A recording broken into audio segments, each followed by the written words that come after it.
Today I'll talk a few things about how Vedic science is different from modern science, as well as lots of things that are considered to be Vedic science are very similar to scientific approaches that are being followed in other religions such as Christianity. And they are incommensurate or incompatible with what Vedic philosophy says. And so what after we distinguish ourselves from those ideas about uh, Vedic science, then we should try to understand what that science is. And in a single word, this presentation is titled Everything is a Soul, which means matter also should be studied as a person or as a soul. And this is not how most people, even pursuant to Vedic philosophy today, are trying to study matter. They study matter as something they call a chit or a non-conscious, and or they think of Vedic science exactly in terms of modern science, which is that it has some mathematical laws and so on. So let's dive straight away into. Uh, there are three broad approaches which are non-Vedic, but they are somehow or the other followed by other people today.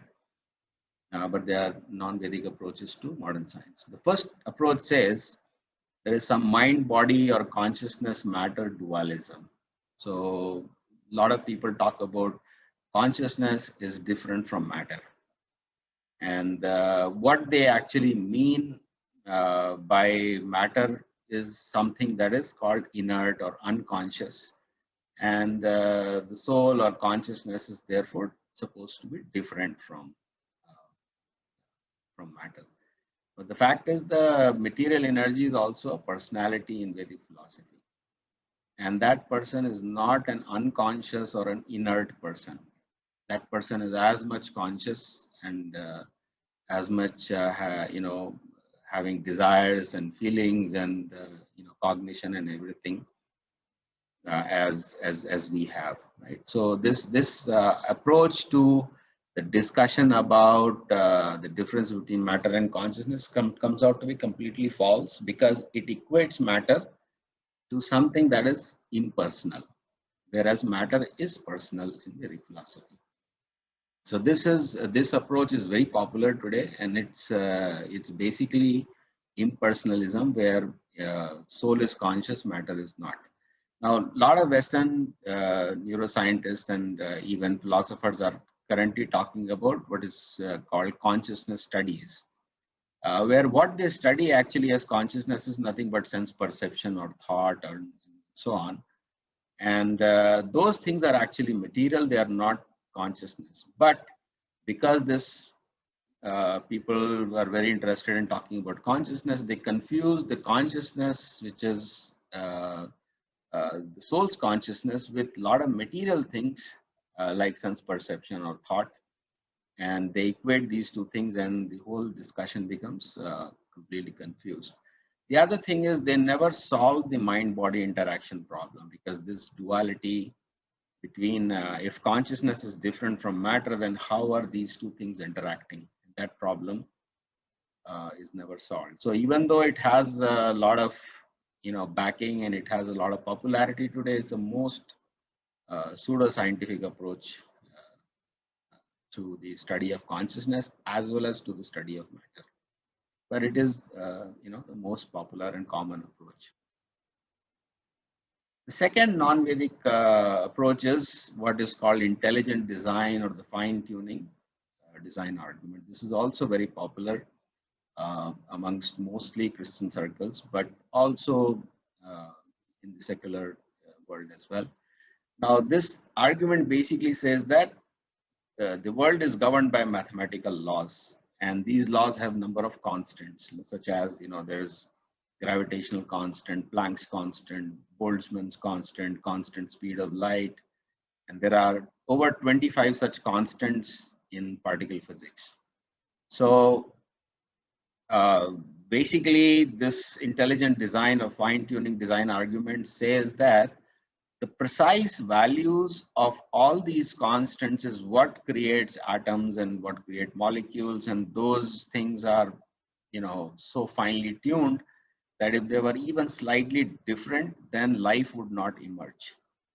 So the world has been tuned or designed to, you know, to create life, and therefore there is some intelligence that must be behind these laws which have fine-tuned this. Now the problem is this intelligence, or buddhi as we call it in Sanskrit or Hindi, is also there in Buddhism. But buddhi can exist without a soul, it can exist without God. So it's a completely materialistic argument. And it is also false because in Vedic philosophy, nature is not governed by mathematical laws at all. If you read any Vedic scripture, you will not find a Boltzmann constant or a Planck's constant, you know, no such constants or their values or even equations are described.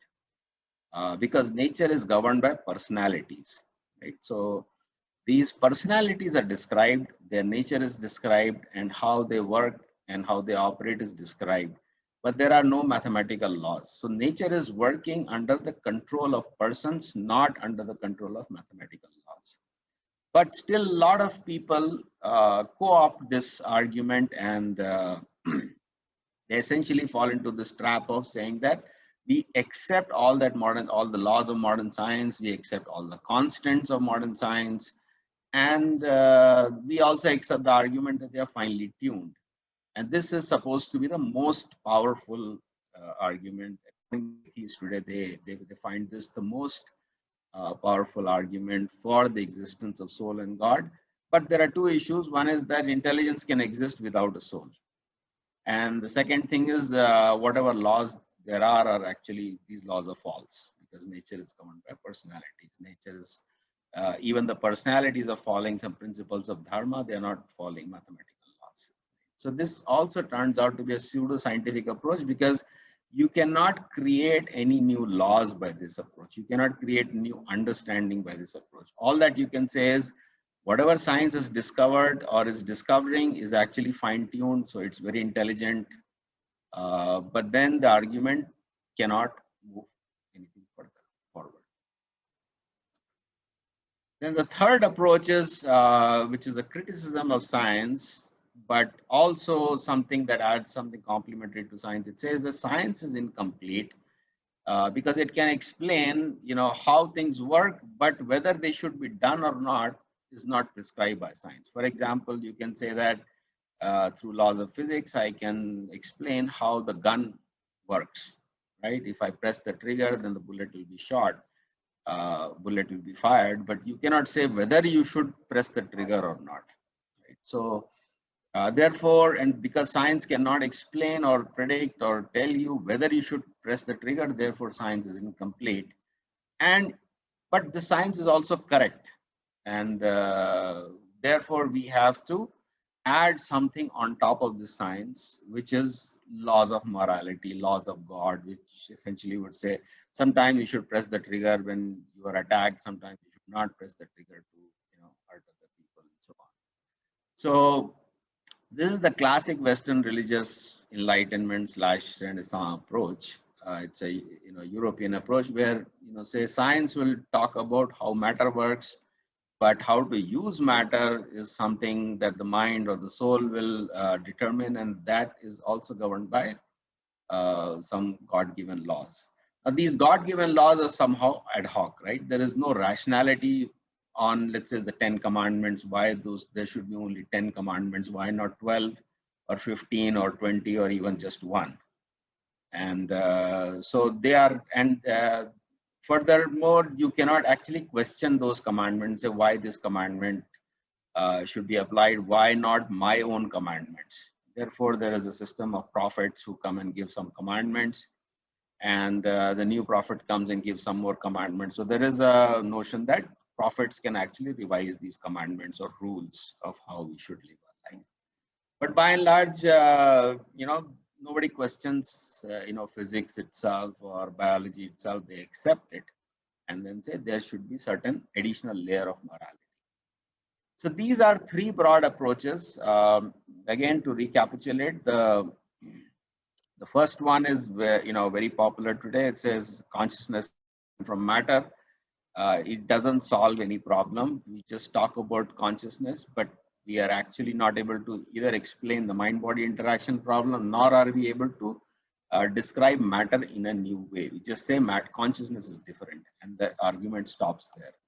The second one also has the same issue, which says all the laws of physics and modern science are just as they are, and but they were finally designed and tuned by God or some intelligence, and therefore, we can accept it's compatible to say that there is maybe additional, intelligence.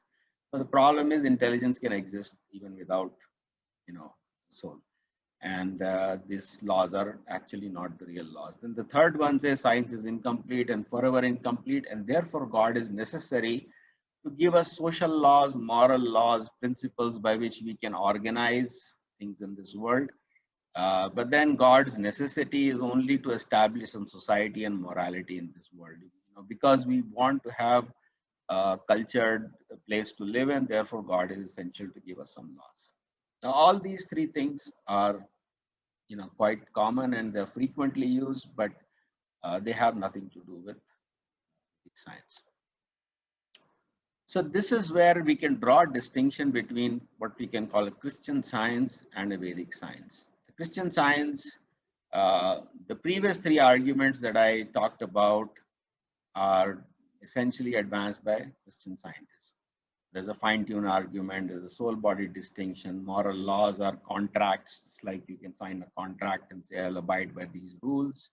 Similarly, God has given some laws and we have signed a contract. These contracts are called covenants in Abrahamic religions. In Vedic science, it's completely different. Matter is also a person. Matter has meanings. It has cognition. It has, perception. It has, so all these things are there. And moral laws are natural laws. They are not God-given laws. And God-given laws are absolute laws, right? Natural laws are contextual laws. So this is the big problem about morality, even in the Western world, that if God gave only 10 commandments, there cannot be an 11th commandment and I cannot remove a commandment. But the problem is all those 10 commandments cannot be applied simultaneously at all places, all times, in all situations. And so there is no contextuality because God gave those commandments. But the problem is, let's say if you even have two principles of truthfulness and kindness, sometimes you can, in the interest of kindness, you can tell a lie because, it will save somebody's life and that's kindness. So kindness is more important than truthfulness.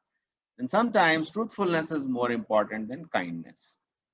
So contextuality is essential to the understanding of morality. And if God gave 10 commandments and everything else is wrong, then there is no morality because everybody has to do exactly the same thing in all the situations, and the situational awareness of morality goes away. So this is a big difference in terms of how the Western world views it, and most Indian teachers and preachers and they actually just fall or use the same Christian Science arguments, which actually have no ideas taken from Vedic philosophy, but they're used to prop up understanding or rejection of science.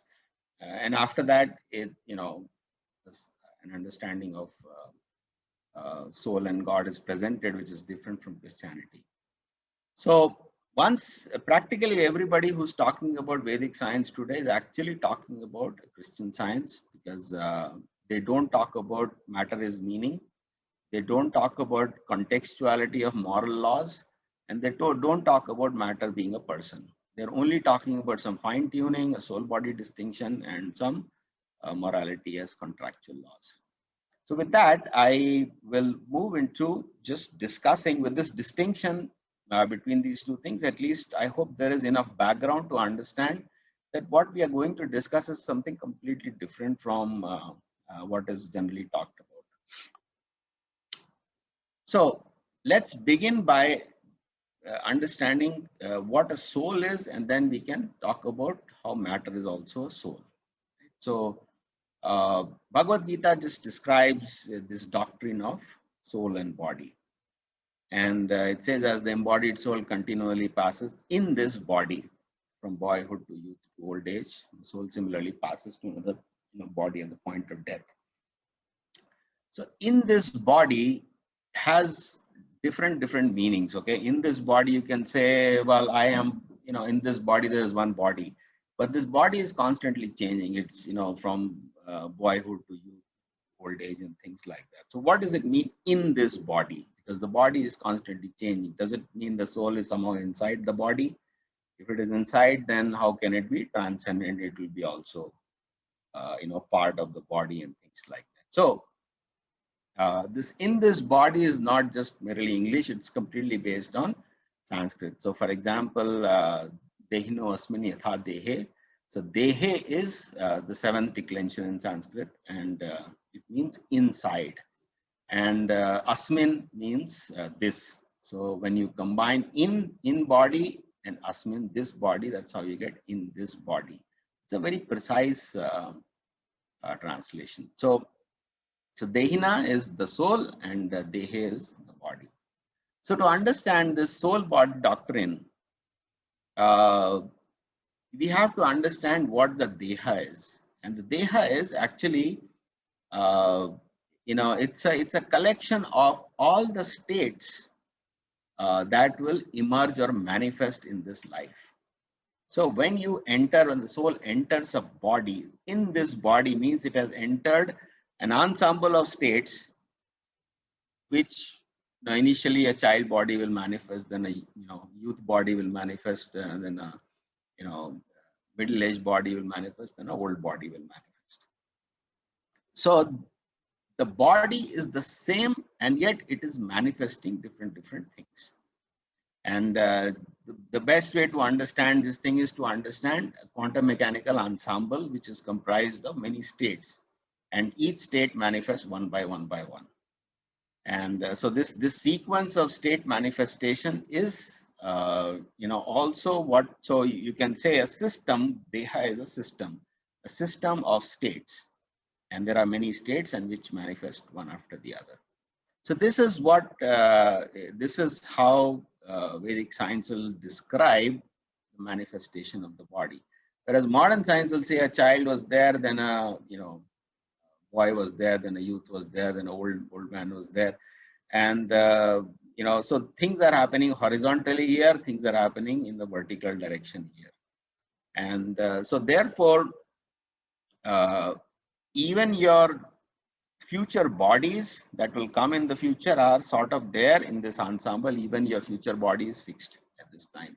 Similarly, your child body is not gone, it's still there, and therefore whatever actions you have done in the childhood are still applicable. But if you die, if you've done some crimes, for example, you own some property in this life, and then you die, you can say, I don't get to inherit that property in the next life. That is because that property is tied to the body. You may have bought it 10 years ago, but that child or youth body is still in the same body that, it's part of this deha.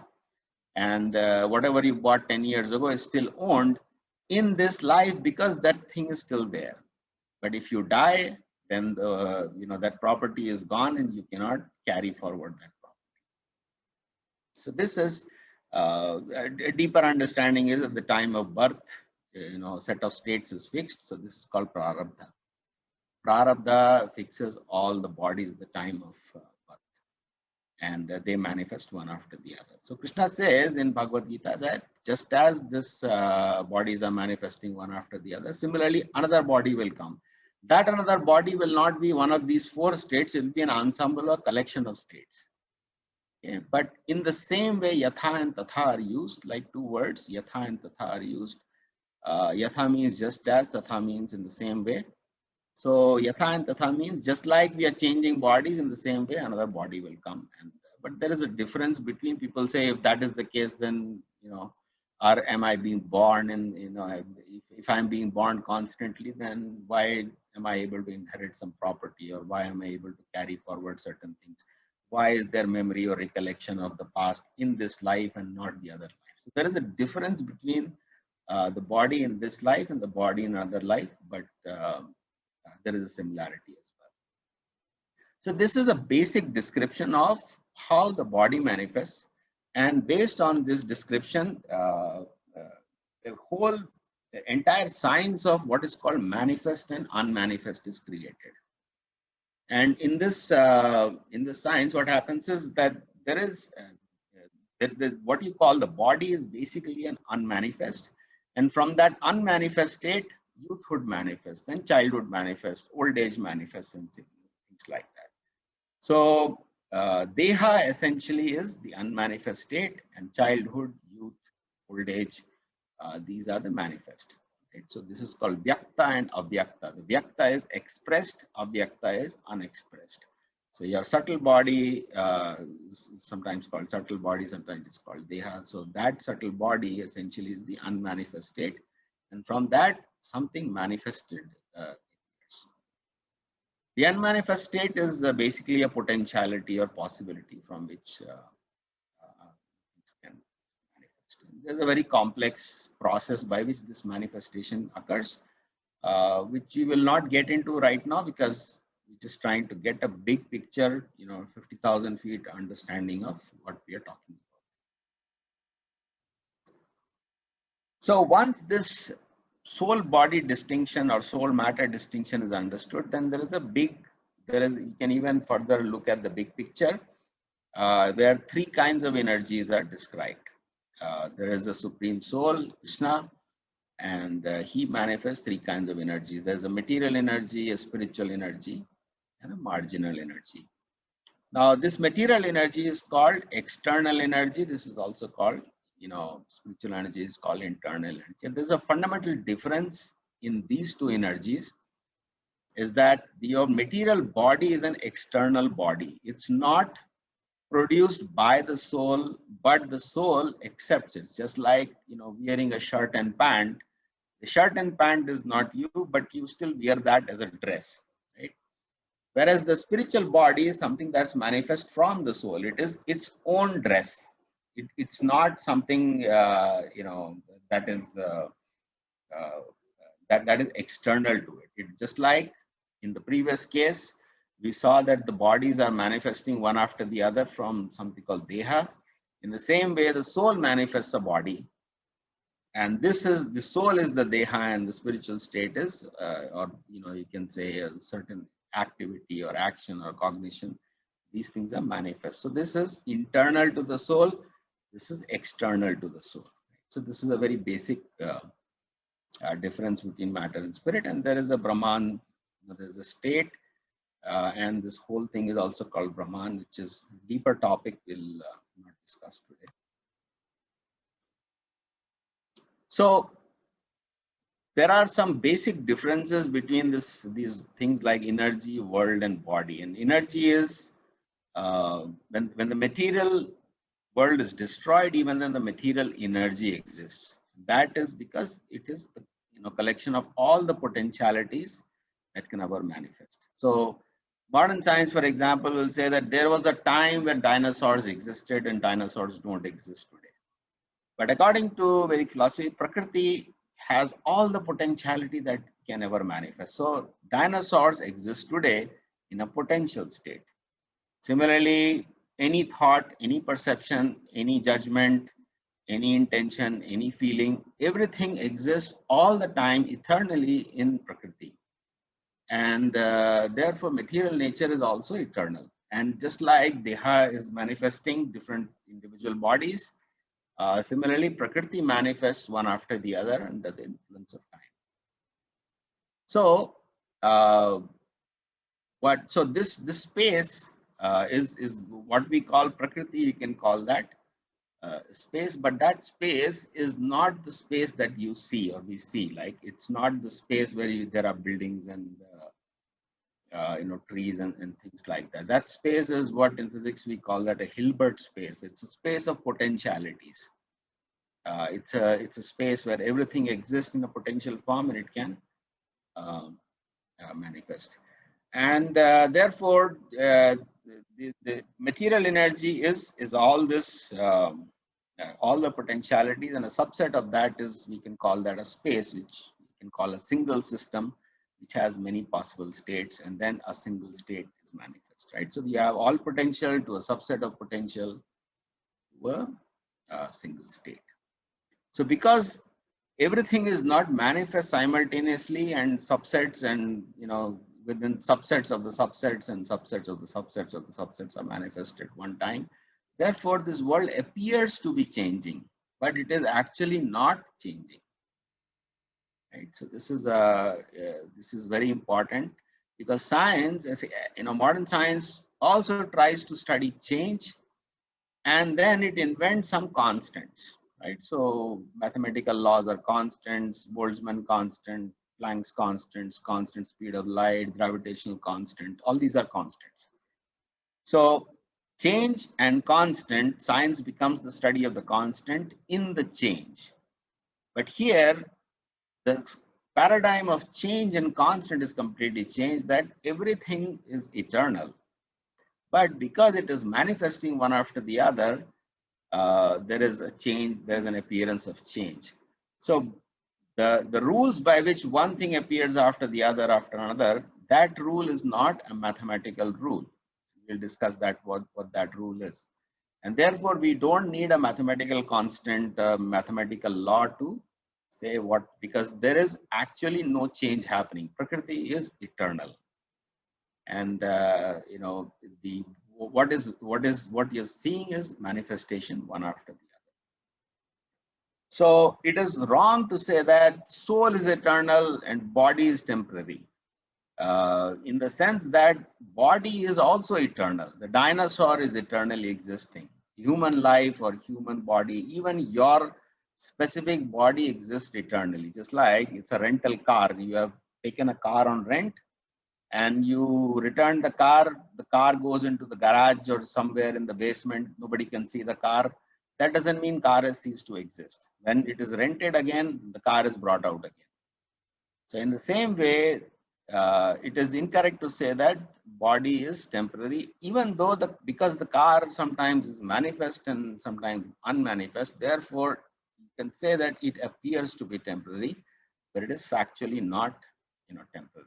So that's a big difference, because matter in modern science is factually temporary, and only energy is conserved. All the particles are, temporary, and so on. Even the bodies are temporary. So again, whenever we substantiate the body is temporary by saying that the body is changing, most people invoke this concept that, hey, we are eating food, the food is being digested, some cells are being produced and destroyed, and then therefore the body is changing, which is again a modern scientific a materialistic conception of the body, which is incompatible with Vedic philosophy. Because it doesn't recognize by that fact we can say dinosaurs factually don't exist. So people will then say that new species are being created. But if you say that all the species are eternally existing as possibilities, then no new species is ever created, but some new species are manifest one after the other. So that's a very important difference in understanding of temporariness. So based on that, we talk about God. Again, is there are a lot of people who think God is somewhere there, and we are here, and then this world is there. But how God created this world is not properly explained. So what is God? God is the collection of everything that is possible, and everything manifests from God. So there's a difference between God created the world and God manifested the world, right? So created is, God has to manifest some energy, and this is called the ex nihilo doctrine in Christianity and so on. God creates energy, God creates matter, God creates the world. But in Vedic philosophy, God never creates anything, because everything is eternal. It is just like a car which is in the basement, which is not visible, and now the car is out, and so now it's visible. So everything, all the creation exists inside God in a potential form. And these potentialities have several categories. One category is called matter, another category is called spirit, the third category is called a soul. So there is recursive expansion, right? So it's this recursive expansion is described like an inverted tree, in which there is three trunks come out of a root, and then each trunk produces many branches, which then produce many twigs, which then produce many leaves.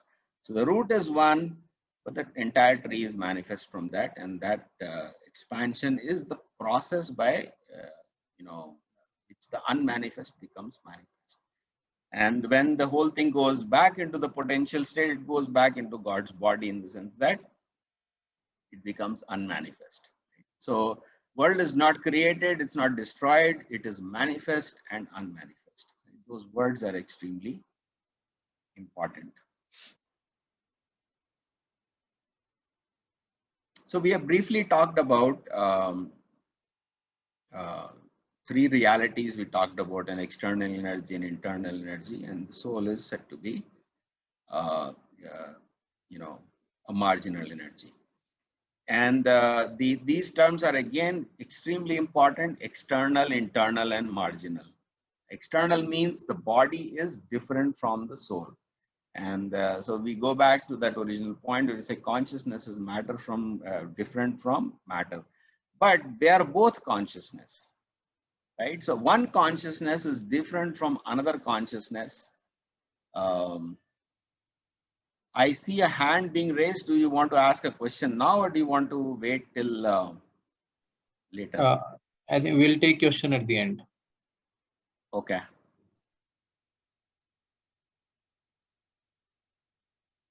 Right. So external energy means the body is different from the soul. The body is not manifest from the soul. Internal energy means the body is manifest from within the soul, just like a seed produces a tree, right? So the spiritual body is like the tree that is produced from the seed of the soul, whereas the material body is a body that's produced from the seed of Prakriti. But that Prakriti is also a soul, just not the soul that we are talking about. Right, so there are different kinds of souls. So there are three different realities.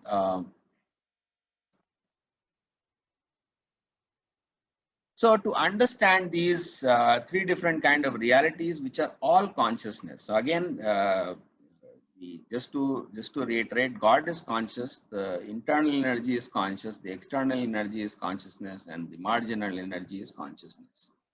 So everything is consciousness. There is simply nothing called matter in the sense that science uses it.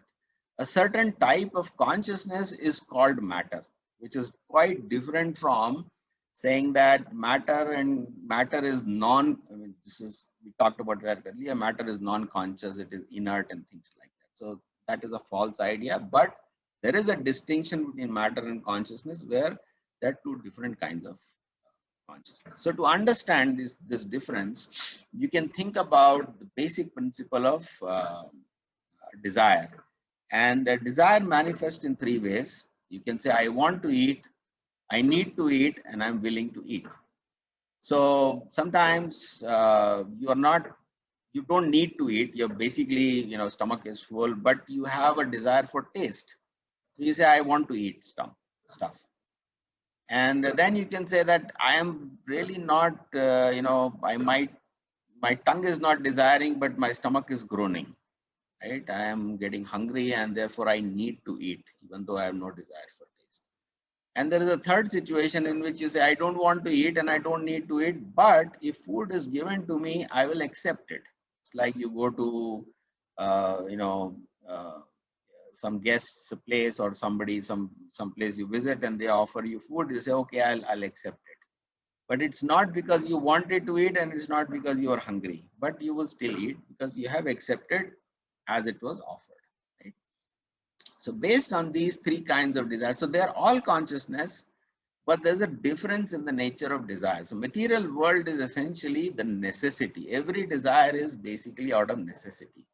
Even when you say I want to eat, that thing is a necessity created by material energy, and just like your stomach is hungry, same way mind is also hungry.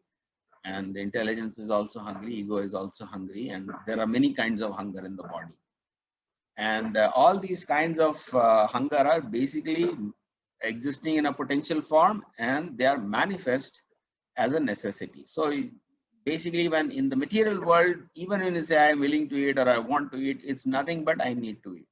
This is the nature of material energy. In the spiritual world, there is no necessity, there is no hunger, your senses, your mind are not troubling you. Everything is because you want to do something, right? So that's, you can call it, it's a desire, it's different. And there's a liberated condition in which I don't have to eat and I don't want to eat, but if something is given to me or something is asked of me, I will do it. I'll not protest that I won't do it. At the same time, I'm not running after it, but I will accept that, right? So these are the three kinds of desires. And the soul's basic condition is acceptance. But it can, when it falls in the material world, it comes under the necessity. So everything becomes a necessity. I need to eat, I need to sleep, I need to do this, that. So all these things become necessities. And the liberated condition is also consciousness, it's also desire, but it's I want to eat.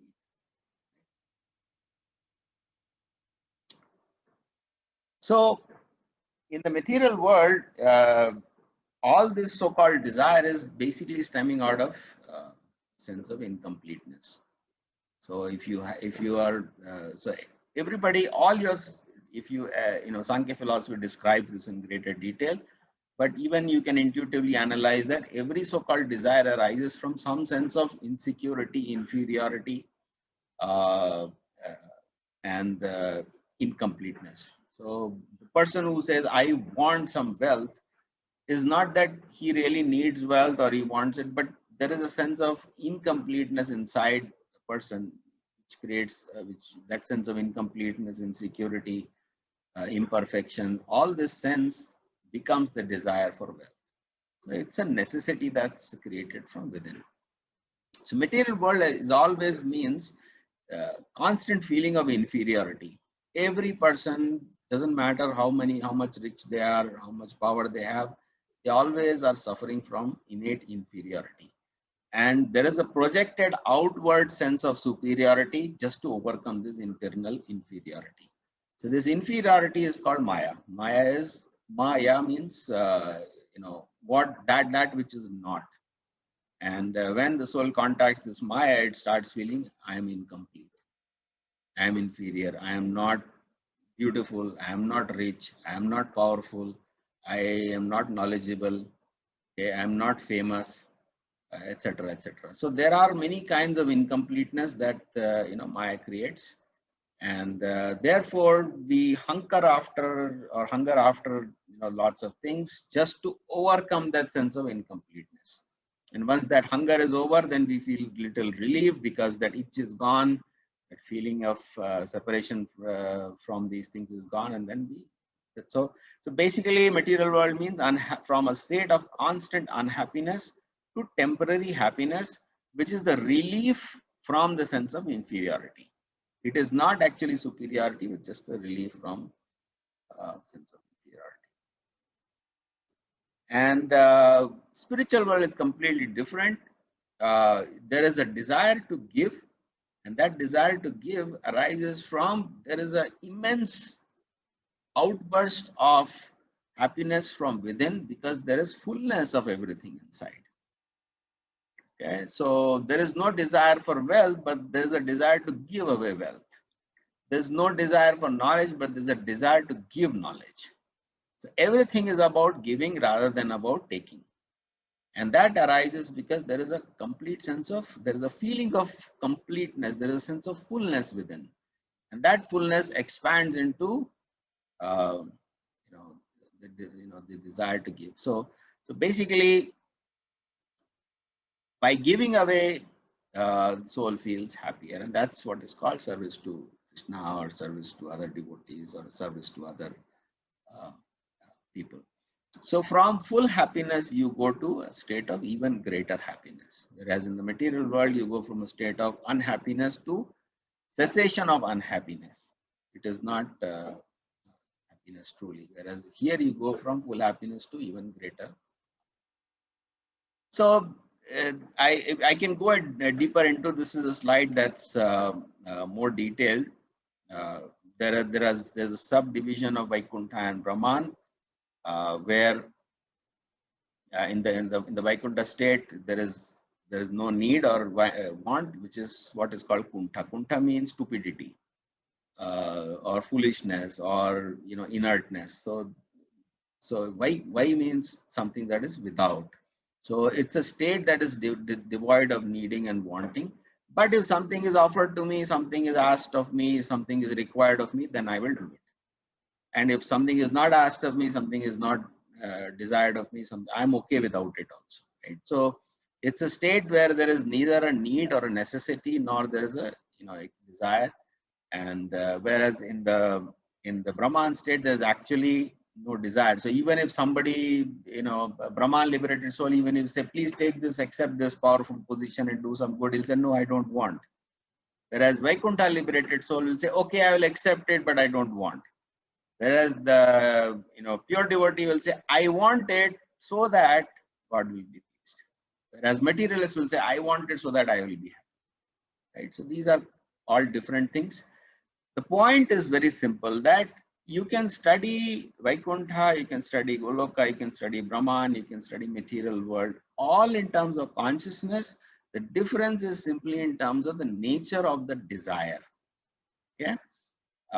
Material world is not that different from the spiritual world, in the sense that there is same consciousness, same cognitive capacity, same emotive capacity. All these things are same. The difference is very subtle. It's in the nature of the desire. I want, I am willing to do it, I am not willing to do it, and I need to do it. Okay. So these four things you can understand. It's a very simple illustration by the example of disciples. And why this example? Because even in this world, you can see there are grades of people, and thereby you can understand. So the first class disciple will do what the guru wants, even without the guru asking for it. Right? That's a very great disciple. He can read the guru's mind, and he can do for the guru's happiness without being asked. So in the same way, your devotee can say, God wants it, so we will do it. It doesn't matter. The second class is, Guru says, I want you to do this, and the disciple will do it because the Guru asked. But there has to be a certain threshold that has to be crossed where before the Guru was asking it. Right? And so similarly, there are devotees who say, God asked for it, therefore we'll do it. But the threshold has to cross before somebody will ask. Right? If you are already satisfied, you are generally not inclined to ask anybody. Right? So very few things are asked in this, but if somebody only does only what things are asked, then there is not such an intimate interaction. The third class is, I will do it if it benefits me also. Right? So this is a contract. Basically, you benefit, I benefit, and so God asked for it, but I'm doing it because it's interesting to me, or it will lead to my liberation, or it will lead to my progress. Right? So that's a third class. And the fourth class is basically, even if you ask it and that threshold is crossed, and even some even it may be beneficial, still people will resist. Unless and until you're forced to do it, you're not willing to do it. Right? So there has to be external pressure. So that is what is need and necessity. In this world, everything people are resisting to do something, and that resistive position is called material energy. And because that force is acting on the soul, we can talk about certain laws of nature, why they are acting forcibly. So this so-called lawfulness is there in this world because it's acting, it's like it's forcing you to do certain things. And that force is there because you're not voluntarily doing it, right? So there is a law of dharma, for example, a law of karma, which says if you don't do it, you will be punished, right? Why does that law exist? Is because most people are not going to do it voluntarily. So only if there is a threat, only if there is a stick, then people are interested in doing it. So again, all these realms are different moods and attitudes, but they are all consciousness. So even when we study this fourth, this one, we should not have such a understanding that this is completely different from the other. They're all consciousness, but the attitude is different, and therefore the world seems different. So now we'll go through several Bhagavad-Gita verses, and and try to discuss these. So 4:11, for example, ye yathamam prabhadyante tam sathai bhajamyam. And so in all the conditions, whether it is material world and following, everyone follows my path in all respects. Mam vartamana anuvartante manushya parth sarvasha. So it is not that in the spiritual world, people are doing what God wants. Even in the material world, they are doing what God, because everyone follows my path in all the respects. So even the material world is working precisely in the, by the will of God. Only difference is this will is, this will is enforced in the sense that you're forced to do things, right? So even the material condition is not that it's happening something outside of God's consciousness. So mama vartaman, present existing, anuvartante is in compliance, and so everything is present for God. All this reality is simply some compliance to some present, okay, and the material world is also compliance to some present.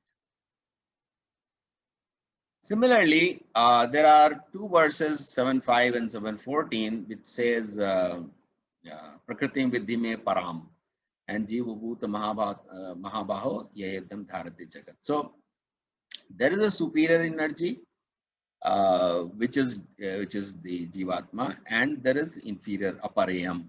There is an inferior energy. So there's a distinction made between inferior energy and superior energy. But this inferior energy is also called divine. So it's inferior, but it is divine. Okay. Similarly, even the material world is, mam vartmana anuvartante. So even this condition is also it's part of God's will. It's not that it's happening against God's will. So these are very subtle distinctions, and the material world is divine and yet considered inferior. And the basic reason for that inferiority is this material condition is essentially God will ask for it, then I will do it. Right? So we can say, whereas the spiritual condition is God is not going to ask and we will still do it. And by doing that, it pleases. So there's a difference of attitude, but otherwise there is not such a fundamental difference as in conscious versus non-conscious or inert versus active and so on. So material energy is divine. It means that the material energy itself is never fallen. The soul may be fallen, but the material energy is not fallen. Okay. So this material world is also in a sense a divine world. And that divinity is described in the sense that it is not fallen from its constitutional position. This is what the material nature is supposed to be. It's not fallen from that position. But this nature will deliver reward and punishments. And because this is a world of reward and punishment, therefore it is considered inferior. Whereas when there is a world of spontaneous action without a reward, without a punishment, that is considered superior. So the meaning of superiority is that things are done voluntarily without a carrot and without a stick. Whereas things in this world are done because of a carrot and because of a stick, and therefore it is inferior. So this is the subtle understanding of. So similarly, material energy is also called jada and inert. Sometimes it's not totally alien, but that doesn't mean it is non-conscious. It is not achit, okay, but it is sometimes called jada because it acts under the influence of God's will. So God says, do this, and then energy will do it. It's not that energy will do automatically just to please God. So there's a very fundamental, simple difference there. So similarly, another area of confusion is that They are called bhinna prakriti. So bhumya panala vayu khammana buddhi revacha ankarityam me bhinna prakriti ashtadha. So this bhinna prakriti, people say it's separated. Okay. So this separation needs a deeper understanding, which is also called duality or dvaya. And non-separated is also called advaya. So so duality means the properties in this world are, mutual opposites of each other, such that one opposite doesn't have the property of the other opposite. And I can give an example. I give this example sometimes. Suppose you want to buy a car which has all the features in it. So the car will also be very extremely expensive. Somebody will say it's a very expensive car. Let me reduce. Can you reduce the cost? So then they'll say we'll take out the features from the car. Now the fact is everybody wants fully featured car, and also that is cheap, preferably free. But in this world, we cannot get both these conditions. If the car is cheap, then it will not have features. If it have features, then it will not cheap. So there are many such conditions of duality, and somebody is interested, we'll do another lecture on that. What are those conditions of duality? A simple sense of duality is bitter is not sweet, hard is not soft, cow is not horse, all these things. So this not sense is there, but in the spiritual world, everything that is there, you can never say it is not that. You can say it is this, right? But you can never say it is not that. So that not condition is not there. Even if you see a mango tree, you can say it's a mango tree, but you can say it is not an apple tree. That statement is not allowed. It can manifest apples also, but it is a mango tree. So the assertions are upheld, the negations are not upheld. In this material nature, the negations are upheld, and that is why it's called a separated nature or dualistic nature. But that dualistic nature is meant to be like that because this material world is a world of reward and punishment. And this is what we have chosen. And that's if we have a spontaneous nature where we will do the right thing without being asked, without being incentivized, without a carrot and a stick, then that same world, if everybody was like that, then this world is itself spiritual world. There is no difference between there would be no difference between the material and the spiritual world in that sense. If everybody became self-motivated, self-incentivized to do the right thing without carrot. So there is another difference between matter and spirit, which is arises in terms of dualistic and non-dualistic logic. So dualistic logic is something everybody understands. We say that you cannot have your cake and eat it too. If you have eaten the cake, then the cake is no longer there. And that dualism essentially arises because every choice has some responsibility, right? So eating the cake is a choice, and the responsibility is that the cake is finished after that. And whereas in a non-dualistic logic, you can have your cake and eat it too, right? So nothing is destroyed. If you eat your cake in this world, the cake is finished. In the spiritual world, you eat the cake and the cake is still there, right? That is the principle of non-dualism, where every choice is free because there is absolutely no responsibility. And yet everybody does things voluntarily, even though there is no demand and there is nothing being asked. And even if you don't do, nobody is going to punish you for not doing it. But everybody still does it automatically and responsibly. So that is the meaning of every choice is free. So these are deeper points. All these principles of dualism, separatedness, are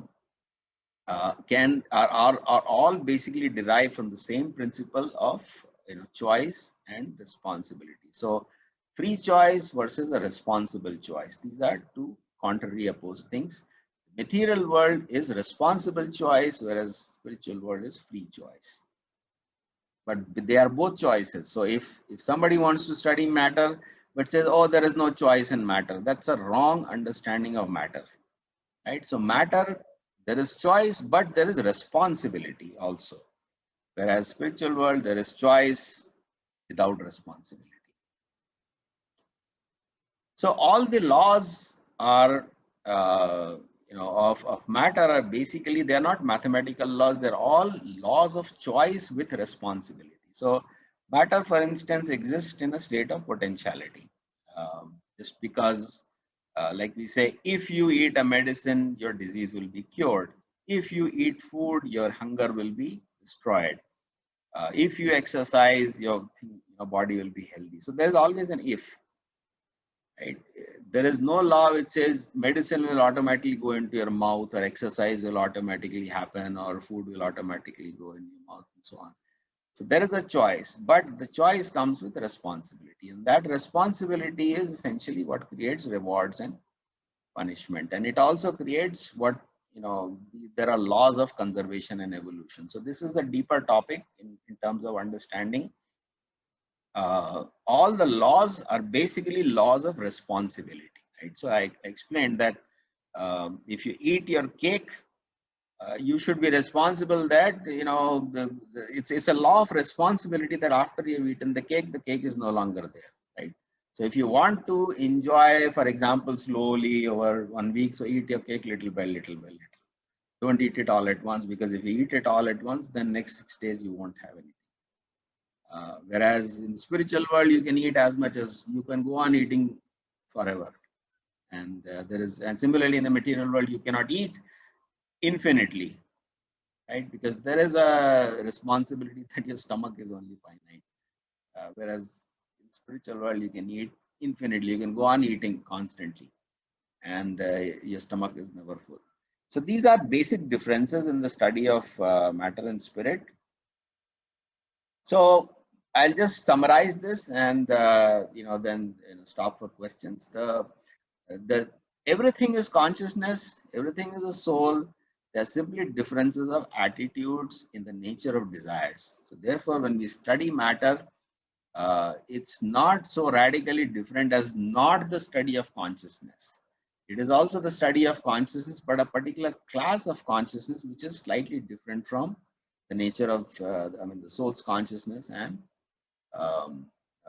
the God's consciousness and the spiritual consciousness. So I'll stop here, and I hope this has been useful.